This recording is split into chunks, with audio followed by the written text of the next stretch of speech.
Je l'ai rencontré 2004, 2005. J'étais pas encore députée en fait. Aurélie Filippetti, ancienne ministre de la Culture, aujourd'hui professeure à Sciences Po. Et j'étais très jeune, j'avais beaucoup d'admiration pour lui en fait.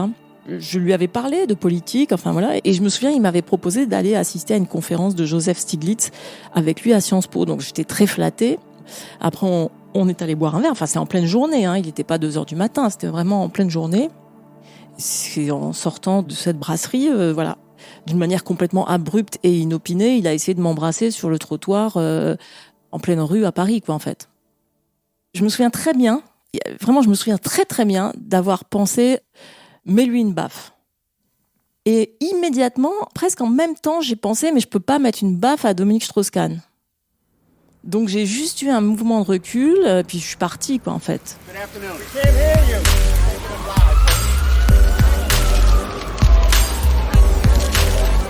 Dans le chapitre précédent, on a appris que si Dominique Strauss-Kahn passe par la case prison, c'est parce que Melissa Jackson, la juge, n'a aucun problème à faire abstraction de son statut d'homme politique ou de sa réputation internationale. Elle le traite comme n'importe quel accusé et elle l'envoie derrière les barreaux. Il passe 4 jours dans la prison de Rikers Island avant d'être placé en résidence surveillée. Chez nous, de l'autre côté de l'Atlantique, l'image de l'homme politique menotté déclenche une cascade de réactions. Énormément de prises de parole en sa défense d'abord, mais aussi quelques témoignages de femmes courageuses qui auraient pu mener à une prise de conscience publique, mais ne seront malheureusement pas entendues. Dans ce chapitre, on va essayer de comprendre pourquoi, en France, c'est si difficile de qualifier et de dénoncer les agressions sexuelles venant d'hommes puissants. Je suis Anne-Cécile Genre. Je suis Marine Pradel. Vous écoutez Shame on You, chapitre 3. Des histoires de bonnes femmes.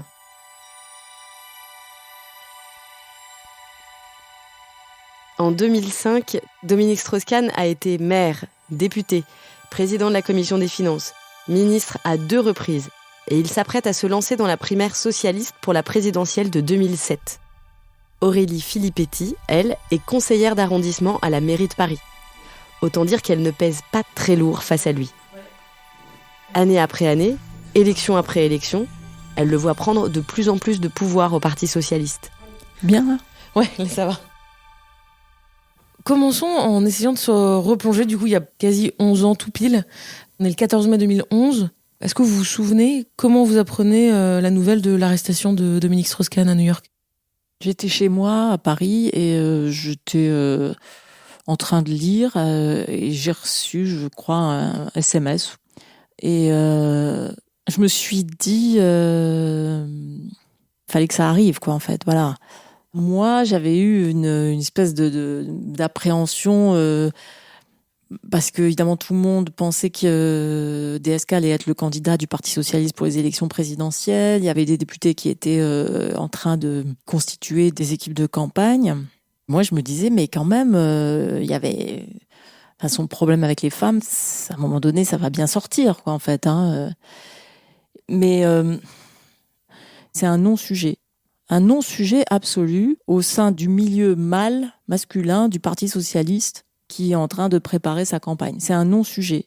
Et à tel point que moi, un jour, je vais discuter avec Jean-Jacques Urvoas, qui est donc député aussi à ce moment-là. Il est l'un de ceux qui préparent un peu les choses pour DSK. Et je lui dis, mais Jean-Jacques, le programme, tout ça, évidemment, tout le monde connaît les qualités intellectuelles de DSK, etc. Bon, son programme, c'est bien et tout, mais est-ce que vous allez faire quelque chose pour son problème avec les femmes ? Jean-Jacques éclate de rire, il me dit, mais ne m'en parle pas. La dernière fois que j'ai pris un avion sur Air France, il y a des gens d'Air France qui m'ont dit, mais vous pouvez pas dire à votre candidat qu'il se calme parce qu'on n'a plus une seule hôtesse qui veut travailler avec lui. Et je lui dis, bah oui, mais c'est quand même un problème. Et il a, il a balayé ça. On ne peut pas parler de ça. Moi, je vous dis, j'entends les éclats de rire de Moscovici et Valls concernant les futurs conseils des ministres quand Dominique sera président de la République. Ce qui me revient en mémoire sur l'attitude des hommes par rapport à ce que tout le monde sait comme étant au moins à minima, je dirais, un grave dysfonctionnement dans son rapport aux femmes, ce qui me revient, c'est des éclats de rire.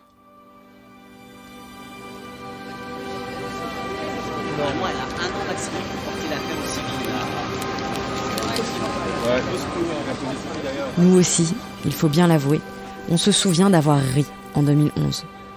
Un rire un peu forcé, un rire d'embarras, faute de savoir comment réagir autrement.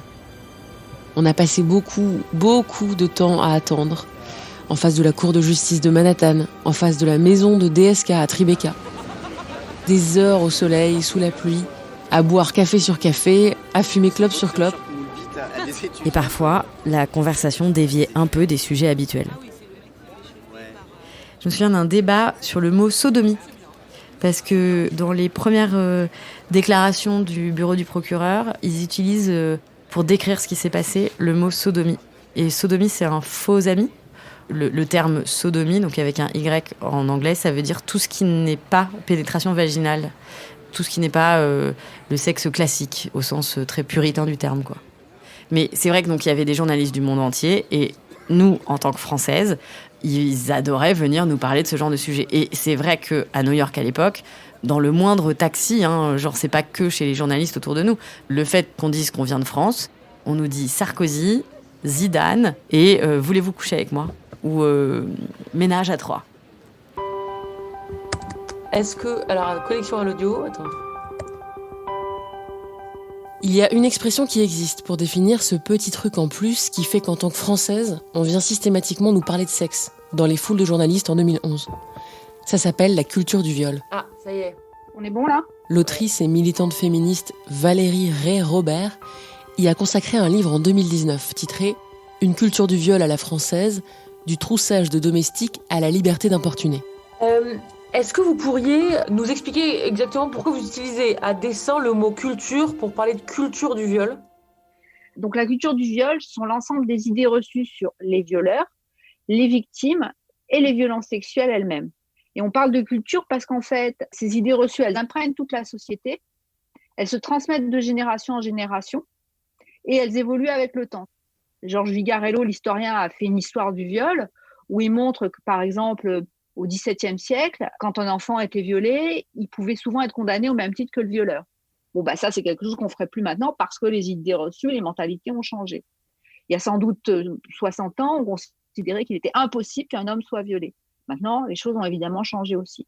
Donc, c'est pour ça qu'on parle de culture, en fait, parce que la caractéristique, justement, c'est d'évoluer avec le temps, de se transmettre de génération en génération et d'imprégner toute la société. C'est-à-dire que les idées reçues sur le viol, elles imprègnent les lois, elles imprègnent les mentalités, elles imprègnent les familles, elles imprègnent tout. Et donc, la culture du viol évolue, c'est-à-dire que maintenant, les gens ont tendance à dire c'est vrai, mais c'est pas grave. Ils nient de moins en moins, en fait, les violences sexuelles. C'est plus du tout quelque chose qu'ils font. Mais ils disent que c'est pas grave et qu'eux auraient fait la même chose s'ils avaient pu.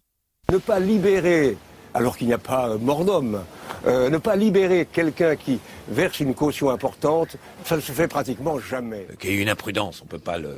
je sais pas comment dire, un troussage. Il appelait ça une erreur de jugement.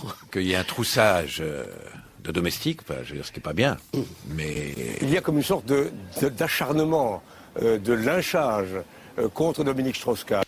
En France, pour défendre DSK, il y a eu les théories du complot qui ont été relayées, il y a eu le troussage de domestiques, il n'y a pas mort d'homme, il y a eu Yvan Levaille, donc, qui est l'ancien mari de Sinclair, qui a dit que pour un viol, il faut un couteau. Catherine Millet avait sorti à peu près la même chose, la directrice de Art Press, etc., etc. Et en France, en fait, il y a quelque chose de très caractéristique, c'est que systématiquement, on va évoquer une certaine façon d'envisager les relations entre hommes et femmes, une certaine façon d'envisager l'hétérosexualité, qui est fondée sur une asymétrie entre les sexes, et qu'en fait, au fond, les relations hommes-femmes, ça serait fondé sur la violence. Vue depuis l'extérieur, cette vision très française de l'amour est tellement caricaturale qu'elle évoque des personnages de dessins animés. Une semaine après son arrestation, DSK est comparé par la presse américaine à Pépé le putois. Pépé le Pew en anglais. Ah, la petite femme putoise. Les rendez-vous, Mary. Un personnage de Tex Avery à la drague extrêmement lourde. Je me sentais si seule tout le temps sans toi. Chez nous, français, il est doublé avec un accent italien. Ah, toutes ces grandes choses. Mais pour son créateur américain, ces petites femmes. Il est bel et bien français. Ces rendez-vous, non? Ah, my darling, how beautiful you are. Et la cible de ce type de héros, qui a la mâchoire qui se décroche et la langue qui pend, c'est malheureusement souvent un autre personnage caricatural, la soubrette. C'est une serveuse ou une domestique avec un petit tablier et un petit serre-tête blanc sur la tête. Et la figure de la soubrette, qu'on retrouve dans la phrase de Jean-François Kahn, le troussage de domestique, c'est l'idée claire et affirmée qu'il y a des femmes, au fond, si on les viole, c'est pas très grave parce qu'on nomme même pas de toute façon le viol, puisqu'on appelle ça un troussage, qui est un euphémisme. Et puis de toute façon, elle compte pas vraiment, quoi. C'est pas comme violer une femme qui serait notre égale.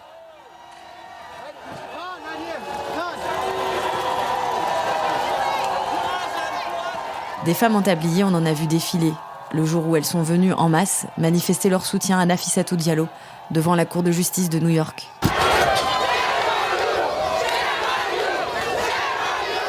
En groupe, elles dégageaient une vraie force. Mais comme on l'a souligné dans l'épisode 1, elles sont malheureusement souvent dans des situations de précarité. Et face à leurs agresseurs, le rapport de force est déséquilibré. Et leurs histoires terminent souvent sous les tapis qu'elles doivent nettoyer.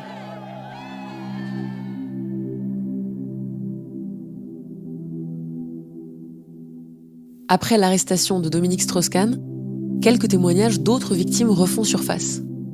Piroska Nagy, par exemple, une économiste hongroise qui travaillait au Fonds monétaire international en 2007 et 2008. Elle avait alors écrit une lettre pour alerter l'institution sur le comportement du directeur. Cette lettre ressort dans la presse en 2011. Monsieur Strauss-Kahn a abusé de sa position pour entrer en relation avec moi. Je n'étais pas préparée aux avances du directeur général du FMI. J'avais le sentiment que j'étais perdante si j'acceptais et perdante si je refusais. Je crains que cet homme n'ait un problème qui peut-être le rend peu apte à diriger une organisation où travailleraient des femmes. Il adore, le chimpanzé en rut. Il est obsédé par les gonzesses, non mais sérieusement. Il y a aussi ce témoignage de 2007. Tristan Banon, dans une émission de Thierry Ardisson, il parle d'une agression qui aurait eu lieu en 2003. Il m'a donné une adresse. C'est un appartement vide. Ah là là. Je suis arrivée là-bas, j'avais un col roulé noir. Alors d'accord, je suis reparti, j'étais en string, c'est ça. Ça fait peut-être triper les mecs un col roulé noir, mais il faut arrêter. Et après, surtout, c'est que ça s'est très très mal fini, parce qu'on a fini par se battre quand même. Donc, il a dégrafé mon soutien-gorge, il a essayé d'ouvrir mon jean. Mais tu vois, ça c'est la connerie. Ça a très mal fini. Mais moi, ce qui m'a marqué... S'il fait ça, il peut faire n'importe quoi. Bon, moi, j'ai fini par partir. Il m'a envoyé tout de suite un texto en disant « Alors, je vous fais peur », d'un air un peu provocateur. Et je lui avais parlé, quand on se battait, je lui avais dit le mot viol pour lui faire peur. Ça ne lui a pas fait peur plus que ça. C'est comme quoi, apparemment, il était accoutumé. Et après, il n'a pas arrêté de m'envoyer des textos en disant... T'as porté plainte? T'as fait quelque chose? Non, je suis allée très loin. J'ai constitué le dossier. Je suis allée voir un avocat très connu en la matière qui avait déjà une pile comme ça à son sujet. Et j'ai pas osé aller jusqu'au bout. Je voulais pas être jusqu'à la fin de mes jours la fille qui a eu un problème avec... Ce témoignage devant une tablée d'hommes hilares, Aurélie Filippetti le croit instantanément, car après le baiser forcé dans la rue, Dominique Strauss-Kahn a voulu la revoir. Il m'a envoyé des messages après, où il me proposait de m'inviter dans un appartement dans une certaine rue de Paris, 6e arrondissement. Et en fait, c'est l'endroit où plus tard, il va y avoir la scène sur Tristan Banon, en fait. C'était dans cette même rue, donc... moi, quand elle a parlé de cette rue, ça m'a parlé parce que je me souvenais de ce SMS, en fait. Où moi, j'ai refusé, voilà. Donc, j'ai eu vraiment aucun doute tout de suite sur la véracité des faits, mais aucun. C'était, je pense vraiment toute femme qui se retrouvait en face de lui à un moment donné dans un environnement qui pouvait laisser une petite fenêtre d'opportunité, comme on dit. Dans quelques minutes, Dominique Strauss-Kahn va pénétrer dans ce studio. C'est la première fois qu'il revient en France depuis son aventure avec une jeune Hongroise à lunettes, Piroska Nagy, au FMI.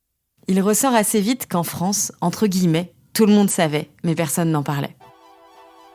Dominique nous fait l'honneur de choisir France Inter pour cette chronique de Stéphane Guillon sur France Inter remonte à février 2009, plus de 2 ans avant l'affaire du Sofitel. Je crois que le titre même de l'émission, le 7-10, l'excite énormément.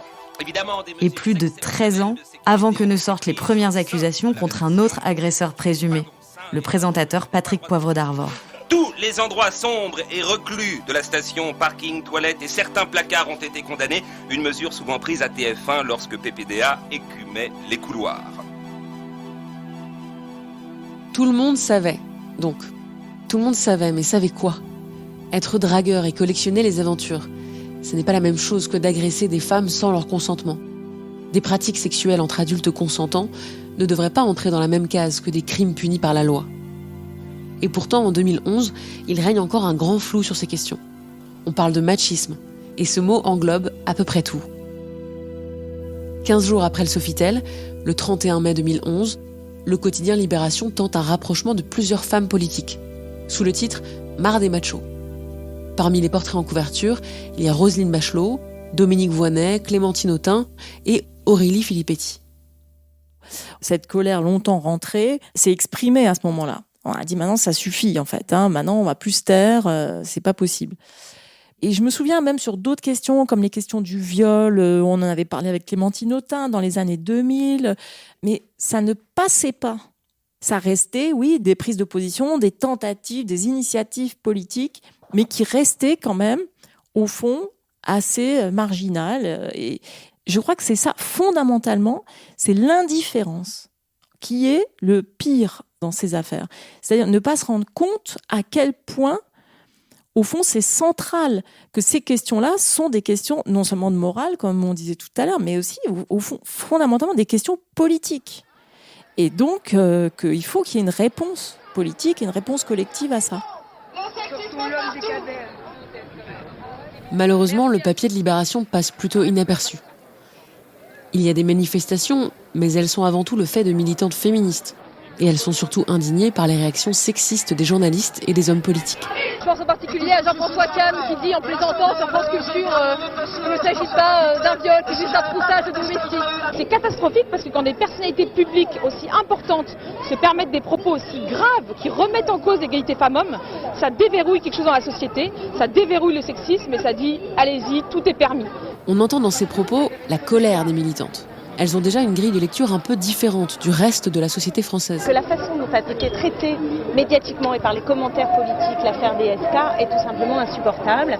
D'abord parce que la femme de chambre a été rendue invisible, qu'il y a eu énormément de stéréotypes qui ont été véhiculés sur le viol et qu'il y a eu des phrases sexistes absolument grotesques.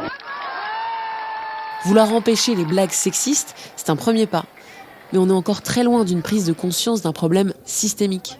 Et même nous, dans notre travail de journaliste à New York, on ne fait pas le rapprochement quand on croise, nous aussi, un agresseur. Je sais pas, ça doit être dans... Tape TV5 Monde ? Ah, attends, Oreskis peut-être. Ah, non, en cet été 2011, on ne fait pas que des reportages sur l'affaire DSK. Tournage... On prépare aussi la commémoration des 10 ans des attentats du 11 septembre. C'est ça, le 11 septembre dans la presse. New York, Ground Zero, toujours en travaux. Donc j'ai aidé à préparer un tournage pour une équipe de TV5 qui veut interviewer l'ancien directeur de la rédaction du New York Times le 11 septembre 2001. Il s'appelle Michael Oreskis. Et au moment où on le rencontre, il dirige Associated Press, donc l'équivalent de l'AFP aux États-Unis. Le 11 septembre 2001, Mike Oresky était journaliste au New York Times. Et il est très sympa, on le rencontre, on fait le tournage. Personne ne se rendait compte à quel point ces tours étaient vulnérables. Et quand c'est finalement arrivé, quand ils ont réussi à les faire tomber, cela a été un énorme choc. Et puis évidemment, il commence à nous dire qu'il est francophile, qu'il adore les Français, etc. Et qu'il veut nous inviter un jour à goûter de la vraie viande de New York.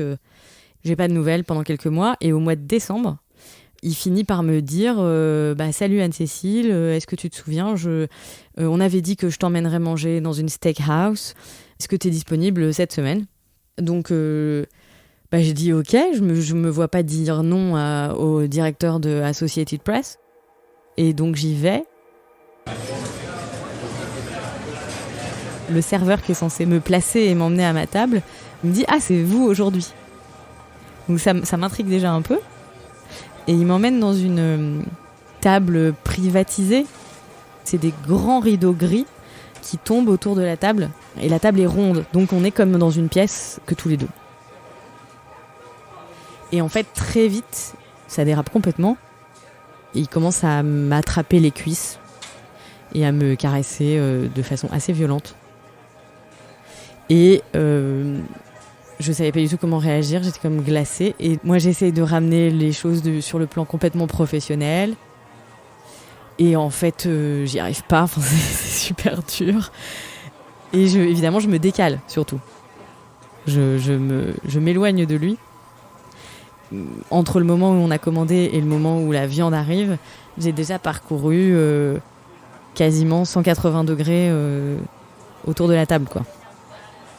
Et donc moi, je me dis, je mange ma viande et je m'en vais. Mais je comprends pas pourquoi je suis pas partie direct, quoi.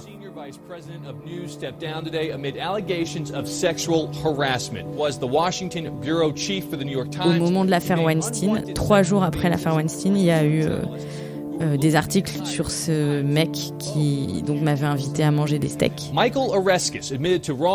Dans un mémo interne, Michael Oreskes admet avoir fauté. Entre autres, il déclare « Je suis profondément désolé envers les gens que j'ai blessés. La façon dont je me suis comporté est immorale et inexcusable. J'en prends toute la responsabilité. » Il y avait 10 femmes qui avaient témoigné contre lui. Et qu'il l'accusait de choses bien plus graves que de leur avoir touché les cuisses dans un resto.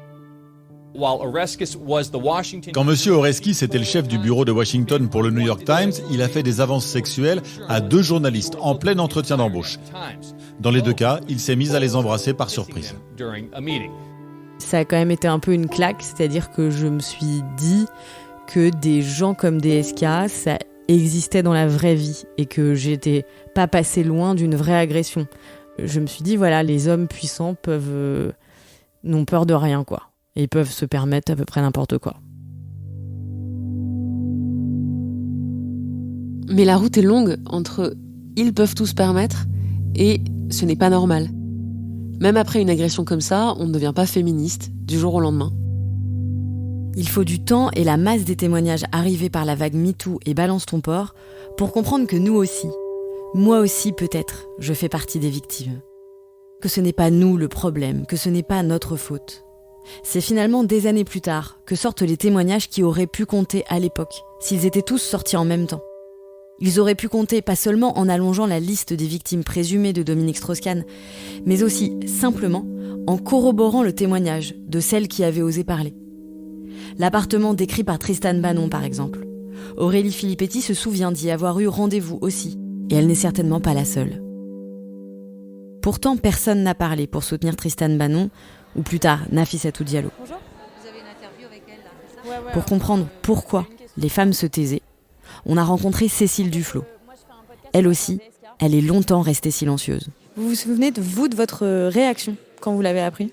Moi, l'histoire est folle. J'étais secrétaire nationale des Verts à l'époque. C'était le candidat quasi évident des socialistes. Et je me souviens effectivement du SMS qui m'a dit « Allume ta télé tout de suite ». Et moi, j'avais rendez-vous le mercredi qui suivait, dans un appartement privé, pour un rendez-vous discret, juste en tête-à-tête. Mais non. Si, je ne l'ai jamais raconté, je crois. Ah ouais, mais c'était pourquoi ? C'était en tant que secrétaire général, vous aviez rendez-vous pour discuter de la campagne, quoi ? Pour préparer le fait qu'il allait sans doute être candidat et que moi j'étais chef du parti Vert et que fallait se connaître, quoi, en gros, vu qu'il venait du FMI, que c'était compliqué, que tout ça. Donc, et ensuite j'ai réfléchi, je dis mais si m'était arrivé quelque chose dans cet appartement, qu'est-ce que j'aurais fait en fait ? Qu'est-ce que j'aurais fait ? La gauche devait gagner, c'était lui absolument. Moi, j'étais chef de parti, je me serais tue, j'aurais parlé. Ça m'a beaucoup travaillé. Parler, quand on fait partie d'une organisation ou d'un parti politique, c'est sortir de la logique de clan et risquer de nuire à la cause qu'on défend. C'est comme ça que les victimes justifient leur silence, qui dure parfois toute une vie. Cécile Duflot n'a finalement pas rencontré DSK. Mais son chemin a croisé celui de Denis Baupin. Il est alors adjoint au maire de Paris et membre du Parti des Verts, dont elle est la secrétaire nationale à l'époque. Des années plus tard, il sera accusé d'agression sexuelle par 8 collaboratrices. Et pendant le procès, Cécile Duflot avouera avoir fait partie des victimes présumées. J'ai été amenée à témoigner au procès, alors que je n'avais jamais parlé publiquement. Du coup, j'ai été obligée de regarder des choses que j'avais vécues qui étaient d'authentiques agressions sexuelles, mais qui, à l'époque où je les ai vécues, m'ont apparu comme des désagréments, mais qui faisaient partie du jeu. Qui faisaient partie du jeu parce qu'il fallait montrer qu'on était suffisamment forte. Je crois que j'avais digéré cette histoire en pensant que ça faisait partie d'une sorte de chemin, de test pour vérifier votre capacité de résistance. Et que donc, j'étais très contente de pouvoir montrer que j'avais résisté à ça. et je serai très contente, et je suis très contente parce que je pense que maintenant, plus personne n'estimera normal de devoir résister à ce qui est de fait un délit. Si Cécile Duflot a pu finalement parler, c'est grâce au travail des journalistes qui ont récolté les témoignages de plusieurs victimes pour tous les sortir d'un coup en 2016. On reviendra sur leur travail exemplaire dans un autre chapitre de ce podcast. Est-ce que vous pensez que sur l'affaire DSK, les journalistes ont fait leur boulot ? Je pense qu'ils ne mesuraient pas, en fait. Je pense qu'ils se sont censurés sur un... C'est-à-dire qu'ils n'ont pas enquêté. Très clairement, aujourd'hui, des journalistes iraient enquêter dans l'entourage, chercher d'autres cas. Là, ils se sont concentrés sur cette affaire-là, cette histoire qui était sortie parce que cette femme avait parlé. C'est-à-dire qu'ils ne sont pas contentés de ce qui arrivait à la surface parce qu'elle portait plainte. Et c'est la très grande différence. Et je pense que si il y avait une enquête qui avait été faite par des journalistes dans la foulée pour... En fait, qui est un travail presque normal, c'est de dire ce qui permet de valider la vérité des faits, c'est de voir quels sont les antécédents du mis en cause. Et il n'y avait pas ce réflexe-là.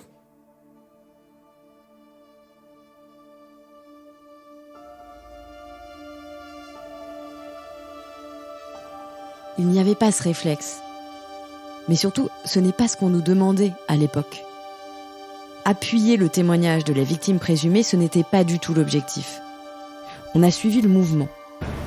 Et on est parti dans une toute autre direction. C'est bon ? Et tu vois pas le micro, hein ? Quand j'arrive en bas, tu peux y aller. Quand tu vois la caméra qui descend, tu peux y aller. On était 2-3 devant le Sofitel, puis une dizaine devant le commissariat de Harlem, et on termine au milieu de plusieurs centaines de journalistes à la cour de justice de Manhattan. Dans l'espoir de sortir un scoop, on se retrouve à faire à peu près n'importe quoi, sans se douter d'à quel point notre champ d'action est limité en fait, en comparaison de celui de certains de nos confrères journalistes américains. Cette presse qui ignore l'usage du conditionnel et du point d'interrogation consacre toutes ses unes depuis 3 jours au cas DSK. Changement d'ambiance d'un côté donc, et changement de ton dans la presse, qui se déchaîne à coups de révélations sur la personnalité de Nafissatou Diallo. On vous expliquera ça dans Shame on You, chapitre 4, la meute. Tous les ingrédients sont réunis pour tenir les téléspectateurs en haleine. Dominique Strauss-Kahn devait être sous les feux de l'air rampe cette année. Attends, j'ai crié un peu fort ou quoi ? Tous les ingrédients sont réunis pour tenir le public en haleine. Le tourbillon médiatique ne fait que commencer. Dominique Strauss-Kahn s'attendait à être sous les feux de la rampe cette année, mais certainement pas de cette manière-là. Ok, tant que de la batterie, on en refait un. Je préfère en avoir plusieurs parce que la lumière change. Tous les ingrédients sont réunis pour tenir le public en haleine et le tourbillon médiatique ne fait que commencer. Dominique Strauss-Kahn s'attendait à être sous les feux de la rampe cette année, mais certainement pas de cette façon-là. C'est bon. Hein. Shame on You, un podcast imaginé et écrit par Anne-Cécile Genre et Marine Pradel. Réalisation, mixage, musique originale, Théo Boulanger. Production, Studio Fact Audio.